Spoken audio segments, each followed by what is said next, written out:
প্রতাপনগর অঞ্চলের মকরমপুর গ্রাম। আজকে আমরা ছুটির দিন সত্ত্বেও যেহেতু 28 তারিখ আপনারা শুনলেন একটু আগে আমাদের আধিকারিকরা বললেন 28 তারিখের মধ্যে ইনকোয়ারি কমপ্লিট করতে হবে, সেই জন্য ছুটির দিনেও আমাদের বুথে আমরা কাজটা কমপ্লিট করে নিচ্ছি। সবচেয়ে ধন্যবাদ জানাই আধিকারিকদের, সরকারি লোকদের, ওনারা আজকে এসছেন ছুটির দিনে সমস্ত আনন্দ বাদ দিয়ে যা আমাদের বুথে কাজও করলেন, এর জন্য ওনাকে আন্তরিক শ্রদ্ধা ভালোবাসা। সিএম আরও মুখ্যমন্ত্রীকে সরাসরি ফোন করে যে ঘরগুলো গরিব লোক পাওয়ার জন্য আবেদন করেছিল খুব শর্ট টাইমে 28 তারিখের মধ্যে এনকোয়ারি কমপ্লিট করতে হবে, সেই কারণে ছুটির দিনে আমাদের কাজ করতে হচ্ছে। আপনার অঞ্চলে আমরা দেখতে পাচ্ছি আবাস যোজনায় গরিব মানুষের নাম এসেছে, কি বলবেন? এটা তো খুব খুশির খবর।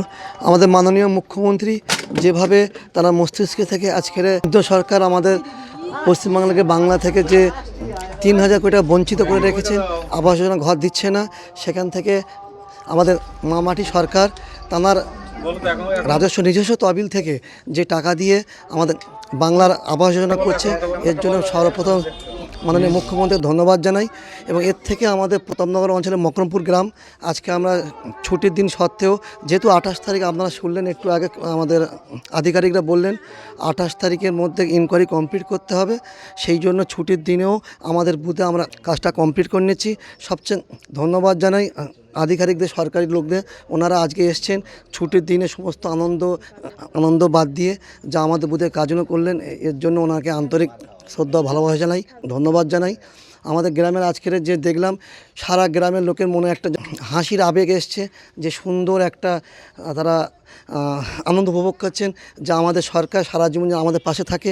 মাননীয় মুখ্যমন্ত্রী যে 2011 সাল থেকে যেভাবে আমাদের পাশে এসছেন, সমস্ত মায়েরা, সমস্ত লোকেরা, যে গ্রাম বলতে গেলে সমস্ত মানুষ বলছে যে এইভাবে আমাদের পাশে থাকলে আমরা ওনার পাশে থাকবো, আগামী দিনে 2026-এর ভোটে যেন আবার দিদি আসেন, এই লক্ষ্যে আমরা এগিয়ে যাচ্ছি। সারা গ্রামের লোক তাই বলছেন। আমরা সূত্র মারফত খবর পেলাম যে আপনার সোনারপুর বিধানসভায় প্রতাপনগর অঞ্চলে আপনার বুথে সবচেয়ে বেশি কাজ হয়েছে, কি বলবেন?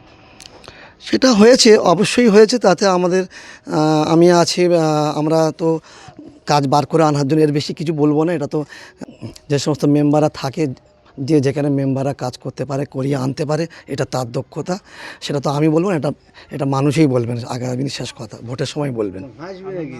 তার নাম জাকির সিং গাজী, মকরমপুর অঞ্চলের মেম্বার।